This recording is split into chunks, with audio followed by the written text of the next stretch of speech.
Mengecup Kening Pak Harto oleh A.M. Fatwa.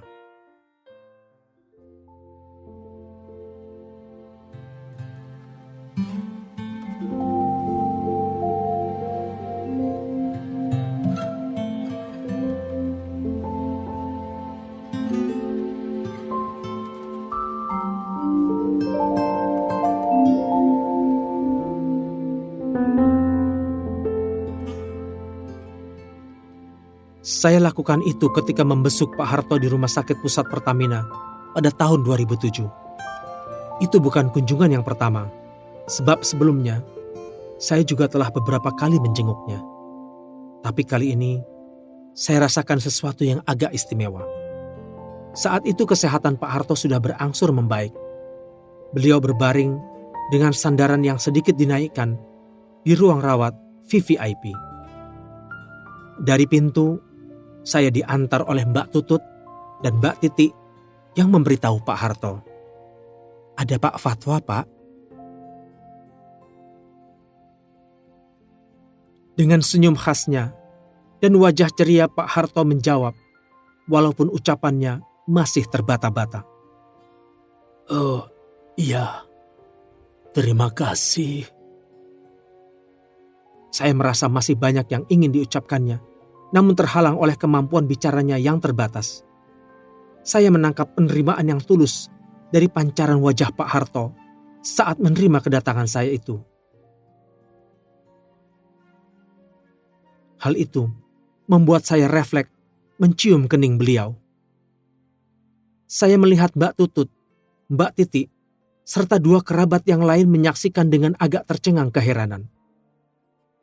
Saya tentu maklum, karena selain putra-putri dan anggota keluarga terdekat, mungkin selama ini belum pernah ada yang berani menyentuh Pak Harto, tokoh besar yang sangat disegani. Insya Allah, itu bukan ciuman politik, melainkan benar-benar dorongan dari sanubari terdalam seseorang yang pernah melakukan perlawanan politik yang serius terhadap pemerintahan yang dipimpin oleh Pak Harto. Perlawanan yang sempat menyebabkan saya menerima resiko pertanggungjawaban politik seperti teror-teror fisik dan mental hingga berdarah-darah dan gegar otak.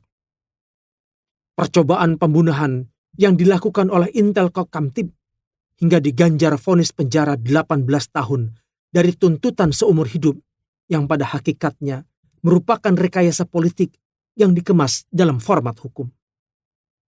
Syukurlah, kelak saya mendapatkan amnesti dari Presiden B.J. Habibie dan dipulihkan hak pensiun pegawai negeri sipil setelah dipecat 20 tahun oleh Mendagri Amir Mahmud dan direhabilitasi oleh Mendagri Syarwan Hamid. Di sini saya melihat, meski pada kurun waktu itu Pak Harto adalah penanggung jawab politik secara nasional, tetapi saya sadari bahwa pada hakikatnya hal ini bukan kehendak Pak Harto sebagai pribadi, melainkan merupakan tanggung jawab bersama sebuah rezim. Oleh karena itu pula, saya tidak pernah menaruh dendam pribadi, baik kepada petugas intelijen di lapangan maupun pimpinannya, termasuk kepada Pak Harto. Ketika Mbak Titi mengantar saya keluar dari ruang perawatan Pak Harto, ia bertanya, "Mengapa sih, Pak? Masih saja orang-orang selalu memusuhi Pak Harto? Kan secara hukum sudah selesai." Saya menjawab, "Mbak Titi, ini bukan sekadar persoalan hukum, tapi nuansa politiknya yang lebih banyak muncul." "Tapi Pak Fatwa ini kan termasuk yang ikut menentukan persoalan politik di negara kita," ujar Mbak Titik. "Secara umum mungkin bisa dikatakan begitu, tetapi realitasnya tidak sesederhana itu," jawab saya. "Kalau begitu, saya ingin datang bertemu Pak Fatwa," tukas Mbak Titik lagi. "Oh, jangan begitu. Kalau dilihat dari segi saya, sebagai pejabat negara memang boleh saja. Tetapi bagaimana nanti komentar orang, khususnya pers? Jadi, sebaiknya saya saja yang datang ke kediaman Mbak Titi," jawab saya. Maka, pada waktu yang disepakati, Pada suatu malam, datanglah saya bertamu ke kediaman Mbak Titik Soeharto. Saya diterima dengan ramah, penuh kekeluargaan, tanpa didampingi siapapun, sehingga kami bebas berbicara. Saya mengemukakan tema pembicaraan, agar di usia senja Pak Harto, sebelum dipanggil menghadap Al-Khaliq, bisa terjadi rekonsiliasi secara pribadi dengan beberapa tokoh penting yang belum bisa bertemu Pak Harto. Saya langsung mengemukakan pertanyaan tajam. Apakah betul karena putra-putri sehingga Pak Harto sulit terjadi rekonsiliasi pribadi? Oh, sama sekali tidak, jawab Mbak Titi. Pak Quraisy Shihab yang akhir-akhir ini banyak memberikan nasihat dan tuntunan keagamaan kepada Pak Harto juga pernah menghimbau hal yang sama, Pak, dan langsung kepada Bapak. Tetapi dijawab oleh Bapak, nanti saja di akhirat ketemunya. Saya kaget dan tercengang sehingga sejenak terputus pembicaraan. Kemudian Mbak Titik melanjutkan, kalau orang seperti Pak Fatwa ini yang memang lawan politik Pak Harto, kan wajar melakukan macam-macam hal. Tetapi bayangkan, kalau orang yang pernah dibesarkan oleh Pak Harto, lalu menikam dari belakang. Saya sendiri tentu pernah melakukan konfirmasi kepada beberapa tokoh penting tentang hal itu, dan memperoleh berbagai versi jawaban yang saya berusaha fahami semuanya. Lupakah Anda tulang Anda pernah remuk? Ketika Pak Harto sakit yang terakhir di tahun 2008, dari keterangan para dokter dapat disimpulkan bahwa sulit mengharapkan Pak Harto pulih, sehingga saya lebih sering menjenguknya.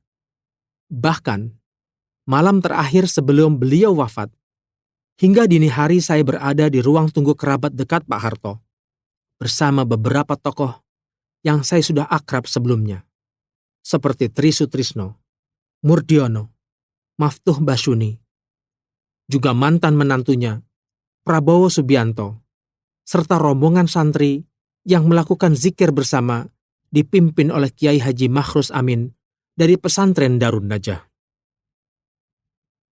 Esok harinya, ketika saya sedang menuju suatu tempat di pinggiran Jakarta, tiba-tiba terdengar pengumuman wafatnya Pak Harto.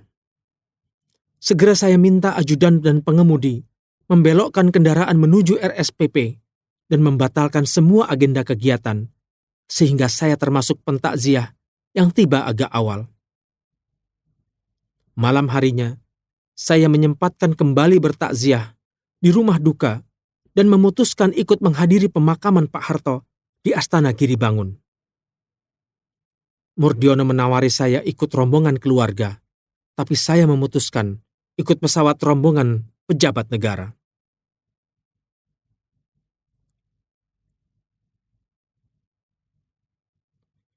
Setibanya di kawasan Astana Giribangun, saat berjalan kaki menuju pemakaman, saya sudah mendapat sorotan khusus dari wartawan dalam dan luar negeri.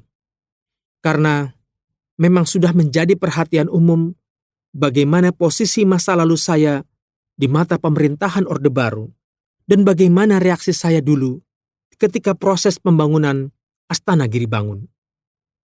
Panitia yang menyambut pun memberikan perhatian khusus kepada saya dengan mempersilahkan mengambil tempat di samping Wapres Yusuf Kala ketika upacara pemakaman dilangsungkan. Hari-hari sesudah itu, di samping saya mendapat apresiasi dari berbagai pihak yang menilai tindakan saya itu sebagai cerminan jiwa besar dan sikap kenegarawanan, namun tidak kurang juga, teman-teman lama dulu, khususnya dari Bandung, menyampaikan kecaman, baik melalui telepon maupun SMS dengan kata-kata sinis. Apakah Anda sudah lupa dengan kekejaman Orde Baru? Tulang-tulang Anda remuk diinjak sepatu Lars? Bagi saya, secara prinsip, berdasarkan ajaran agama yang dicontohkan oleh Nabi, kita wajib memberikan penghormatan kepada siapapun yang meninggal, apalagi orang besar seperti Pak Harto. Saya teringat kepada tokoh politik senior, Mr. Kasman Singodimedjo. Saya pernah menjadi sekretarisnya ketika beliau menjadi ketua lembaga hikmah pimpinan pusat Muhammadiyah. Ketika Bung Karno wafat, ia pun mengantarkan jenazah sang proklamator itu ke pemakamannya di Blitar. Padahal sebelumnya, sebagai tokoh masyumi, ia adalah penentang keras Bung Karno sehingga dipenjara cukup lama. Senior saya pun, mantan Gubernur Ali Sadikin, yang juga tokoh utama Petisi 50, bukan saja membesuk Pak Harto di rumah sakit, tetapi juga menjenguknya di kediaman di Jalan Cendana. Dan mungkin jarang yang tahu bahwa Pak Harto pun pernah bertandang ke kediaman Ali Sadikin di Jalan Borobudur, Jakarta Pusat. Perubahan sikap politik Pak Harto. Perubahan sikap politik saya terhadap Pak Harto sesungguhnya bukan terjadi tiba-tiba, melainkan melalui proses dan waktu, seirama dengan proses perubahan sikap politik Pak Harto terhadap Islam politik yang terbaca oleh publik ketika Pak Harto mensponsori berdirinya Bank Muamalat serta mengizinkan berdirinya ICMI dan mempersilahkan orang terdekatnya saat itu, B.Y. Habibie, untuk memimpinnya. Saya sendiri sudah membacanya lebih dulu, ketika Pak Harto mengubah Komando Pengendalian Keamanan dan Ketertiban atau Kopkamtib menjadi Badan Koordinasi Strategis Nasional atau Bakorstranas. Sebagai terpidana politik yang sedang dipenjarakan, saya sangat merasakan getaran perubahan itu. Saya perhatikan misalnya, Menteri Agama Munawir Syazali yang menjadi juru bicara sistem asas tunggalnya Orde Baru di lingkungan umat Islam telah berkunjung ke markas Dewan Dakwah pimpinan Muhammad Nasir yang mengkoordinasikan perlawanan terhadap sistem asas tunggal Pancasila itu. Sebelumnya, sebagai orang yang ikut aktif melawan sistem asas tunggal, saya sering berhadapan dengan Menteri Agama Munawir Syazali meskipun dia adalah senior saya. Saya mendahului menyurati Menteri Agama Munawir Syazali untuk mengapresiasi langkah pendekatannya. Kemudian, ia mengkonfirmasi kepada rekan saya, seperti Dr. Sulastomo, Nurkhalis Majid, dan Utomo Dananjaya, tentang bagaimana sesungguhnya sikap saya itu. Setelah diyakinkan oleh teman-teman seperjuangan saya itu, Pak Munawir pun mengutus Utomo untuk menemui saya dan memberikan penjelasan tentang langkah-langkah perubahan sikap politik Pak Harto yang akan mengakomodasi Islam politik. Selain ICMI dan Bank Muamalat seperti tersebut di atas, Pak Harto juga melakukan perubahan kebijakan dalam Golkar, baik dalam hal unsur kepemimpinan maupun dalam pencalonan DPR dari Golkar, sudah banyak diisi oleh eksponen Islam politik yang sebelumnya banyak didominasi oleh kalangan non-Muslim dan tokoh lainnya, sehingga muncullah istilah ijo royo-royo atau warna politik Islam dalam Golkar. Selain berkali-kali mengutus Utomo, Pak Munawir juga mengundang istri saya untuk menyampaikan bahwa ia tengah memperjuangkan agar saya mendapatkan keringanan hukuman. Sebaliknya, melalui Ketua Umum MUI, Kiai Haji Hasan Basri, saya juga meminta agar jangan sampai upaya pembebasan itu hanya untuk saya pribadi dan jangan sampai menodai kehormatan politik saya.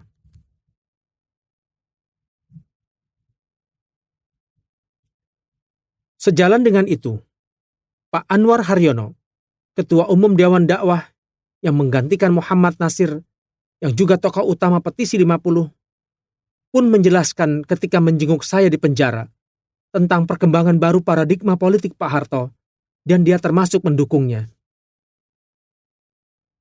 Sebaliknya, para senior Petisi 50 lainnya yang secara bergiliran membesuk saya, mulai dari Ali Sadikin, Aziz Saleh, Hugeng, Suyitno Sukirno, Chris Siner Keitimo, beranggapan sebaliknya, bahwa perubahan sikap Pak Harto terhadap kelompok Islam politik hanyalah taktik untuk melanggengkan kekuasaan. Tidak ada yang sepenuhnya salah atau sepenuhnya benar. Dalam keadaan seperti itu, Bagi saya yang cukup terlatih dalam aktivitas sosial politik sejak muda, tidak sulit untuk menentukan sikap politik. Lalu saya mengirim telegram dukungan kepada B.Y. Habibie yang tengah memimpin Munas Ismi di Malang, Jawa Timur. Pihak penguasa akhirnya menemukan cara pemberian keringanan hukuman secara terhormat, yaitu melalui pembebasan bersyarat yang aturan hukumnya memang ada, dan dimulai kepada saya, disusul Insinyur H.M. Sanusi, Abdul Qadir Jailani, dan kawan-kawan lainnya. Namun, keputusan pembebasan bersyarat saya oleh Menteri Kehakiman Utoyo Usman yang seharusnya dilaksanakan dalam rangka peringatan Hari Proklamasi 17 Agustus 1993 ditunda menjadi 23 Agustus 1993 karena Pangdam Jaya dan Ketua Bakostra Nasda Mayor Jenderal Hendro Priyono mengambil prakarsa dengan meminta saya menyampaikan pidato pembebasan. Isi pidato itu bersumber dari makalah saya yang dulu diminta oleh Menteri Agama Munawir Sazali untuk disampaikan kepada Pak Harto melalui Mensesnek Murdiono dan Menteri Kehakiman Ismail Saleh yang saya beri judul "Saya Menghayati dan Mengamalkan Pancasila Justru Karena Saya Seorang Muslim". Judul ini sesungguhnya terinspirasi dari sebuah tulisan Mr. Muhammad Rum di majalah Gema Islam, pimpinan Buya Hamka dan Maijen Haji Sudirman pada tahun 1960-an. Saya mungkin satu-satunya narapidana yang pembebasannya diupacarakan secara khusus di hadapan para pejabat sipil dan militer, pusat dan daerah di bidang politik, dan tentu saja memperoleh liputan khusus dari media massa. Sebuah pernyataan politik saya juga membuat marah Pak Ali Sadikin sebagai senior ketika saya menyatakan mendoakan semoga Pak Harto mengakhiri pemerintahannya dengan husnul khatimah. Ditambah lagi, pernyataan bahwa sikap politik saya berubah karena juga telah terjadi perubahan pada sikap politik Pak Harto. Waktu itu, saya berpikir bahwa dalam perbedaan politik, kita harus berusaha mencari titik temu yang memungkinkan pada saat Pak Harto mulai membuka pintu. Saya juga teringat ketika terakhir kalinya Mr. Syafruddin Prawira Negara menengok saya di penjara sebelum meninggalnya. Beliau memberi nasihat, "Saudara Fatwa, dalam berhadapan dengan lawan politik, sebaiknya kita berasumsi bahwa tidak mungkin lawan kita itu sepenuhnya salah. Dan sebaliknya, pihak kita juga tidak mungkin sepenuhnya benar." Reformasi damai. Selanjutnya saya kembali bergabung sebagai anggota kelompok kerja petisi 50, tempat saya bertugas sebagai sekretaris sebelum dipenjara. Di dalam perdebatan-perdebatan politik, pada rapat-rapat Pokja petisi 50, makin jelas terjadi antagonisme antara kelompok militer politik yang dimotori Ali Sadikin dan kelompok politisi sipil yang dimotori Anwar Haryono yang termasuk saya di dalamnya. Akhirnya semua berujung pada nonaktifnya Anwar Haryono dari kegiatan Pokja petisi 50 hingga tinggallah saya sendirian bertahan dengan sikap politik itu hingga diberhentikan oleh Ali Sadikin. Setelah hal itu bocor keluar, Menteri Agama Tarmizi Taher meminta saya bersedia menjadi staf khusus pribadinya yang menurutnya telah dimintakan persetujuan kepada Pak Harto. Ketika Menteri Agama berganti ke tangan Quraisy Shihab, ia meminta saya tidak meninggalkannya. Namun, setelah aksi-aksi mahasiswa makin menghangat, saya pun tidak bisa berdiam diri. Nurani politik memanggil saya ikut terjun ke lapangan yang saya mulai dari alma mater saya di kampus IAIN Ciputat, berlanjut dengan orasi-orasi politik di depan para demonstran mahasiswa di gedung MPR DPR Senayan. Sehari-hari, saya mendampingi Amin Rais memotori aksi-aksi reformasi yang markasnya berpusat di gedung dakwah pimpinan pusat Muhammadiyah. Dalam orasi-orasi di depan demonstran mahasiswa di Senayan, suatu ketika saya diminta untuk mengomandokan teriakan "Gantung Soeharto!" Namun, saya arahkan kalimat itu dengan teriakan yang lebih elegan, yaitu "Turunkan Soeharto!"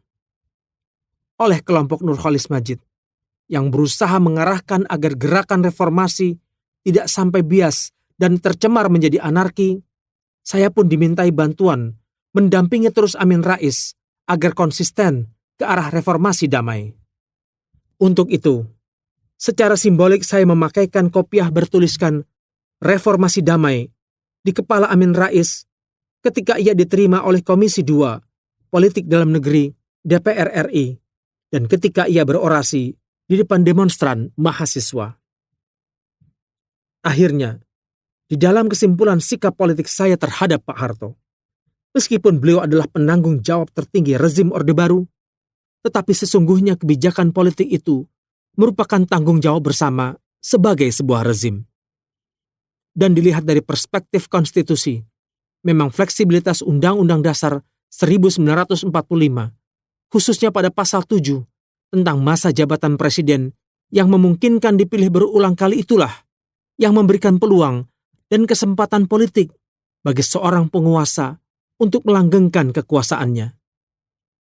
Hal itu juga terjadi pada masa Bung Karno, sehingga ia sempat ditetapkan sebagai presiden seumur hidup oleh MPRS pimpinan Khairul Saleh. Setelah presiden mendekretkan kembali ke Undang-Undang Dasar 1945 yang juga ditopang kekuatan politik Angkatan Darat yang dipelopori oleh Jenderal A.H. Nasution.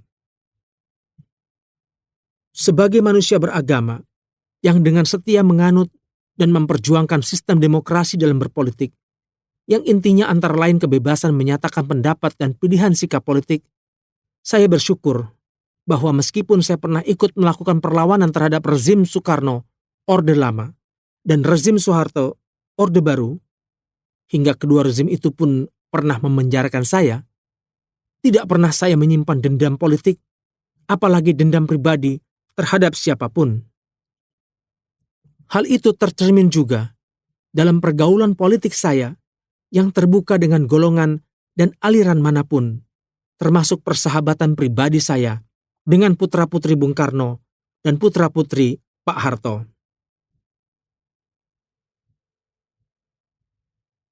Semua itu mampu saya lakukan karena sebelumnya saya telah mendapat banyak sekali bekal.